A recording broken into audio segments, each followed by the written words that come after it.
स्वागत है आप सभी का R1 न्यूज में। मैं आपके साथ साबिर मुकाशी। ಹೊಸಪೇಟೆ ನಗರದ ಚಾಪಲಘಟ್ಟ ಪ್ರದೇಶದಲ್ಲಿ ಮಹಿಳೆಯೊಬ್ಬಳನ್ನ ಕತ್ತು ಕೊಯ್ದು ಬರ್ಬರವಾಗಿ ಕೊಲೆ ಮಾಡಿರುವ ಘಟನೆ ಮಂಗಳವಾರ ಬೆಳಗಿನ ಜಾವ ಬೆಳಕಿಗೆ ಬಂದಿದೆ. ಮೃತ ಮಹಿಳೆಯನ್ನ ಉಮಾ ಎಂದು ಗುರುತಿಸಲಾಗಿದ್ದು ಅವರು ನಗರದ ರೈಲ್ವೆ ಕ್ಯಾಟರಿಂಗ್ನಲ್ಲಿ ಕೆಲಸ ಮಾಡ್ತಿದ್ರು ಎಂದು ಪೊಲೀಸರು ತಿಳಿಸಿದ್ದಾರೆ.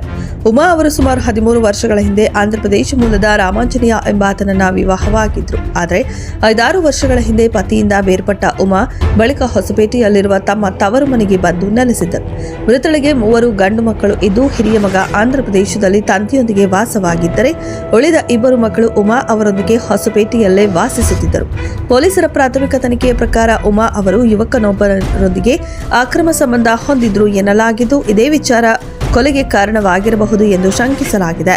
ಘಟನೆಯ ಮಾಹಿತಿ ತಿಳಿದ ತಕ್ಷಣ ಸ್ಥಳಕ್ಕೆ ಜಿಲ್ಲಾ ಪೊಲೀಸ್ ವರಿಷ್ಠಾಧಿಕಾರಿ ಸೇರಿದಂತೆ ಹಿರಿಯ ಪೊಲೀಸ್ ಅಧಿಕಾರಿಗಳು ಭೇಟಿ ನೀಡಿ ಪರಿಶೀಲನೆ ನಡೆಸಿದ್ದಾರೆ. ಪ್ರಕರಣ ದಾಖಲಿಸಿಕೊಂಡಿರುವ ಪೊಲೀಸರು ಆರೋಪಿಗಳ ಪತ್ತೆಗೆ ಮುಂದಾಗಿದ್ದು ತನಿಖೆ ಮುಂದುವರೆದಿದೆ.